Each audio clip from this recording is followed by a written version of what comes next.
Crise Iran. L'Amérique face à ses limites. Et si, pour la première fois depuis des décennies, les États-Unis se retrouvaient seuls face à une crise majeure au Moyen-Orient?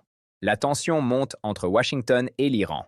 Les déclarations se durcissent, les ultimatums s'accumulent, la menace d'une frappe militaire plane.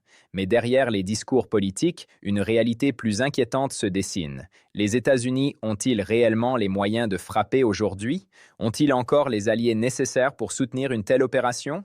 Et surtout, que se passerait-il si l'Iran atteignait le seuil nucléaire dans les prochains jours? Selon les estimations de l'Agence internationale de l'énergie atomique, le délai technique pour produire suffisamment de matière fissile serait désormais extrêmement court. Une fenêtre stratégique qui se referme. Dans le même temps, des partenaires historiques comme la France ou le Royaume-Uni enverraient des signaux de distance diplomatique. Même au Moyen-Orient, des États comme l'Arabie saoudite ou le Qatar hésiteraient à s'engager.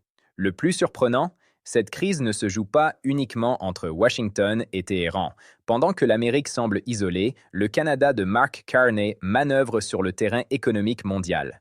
Les chaînes d'approvisionnement se redessinent, les alliances évoluent, l'équilibre géopolitique vacille. Alors une question centrale émerge. Sommes-nous en train d'assister à un tournant stratégique majeur, une rupture dans le leadership américain, ou simplement à une phase de transition dans un monde devenu multipolaire?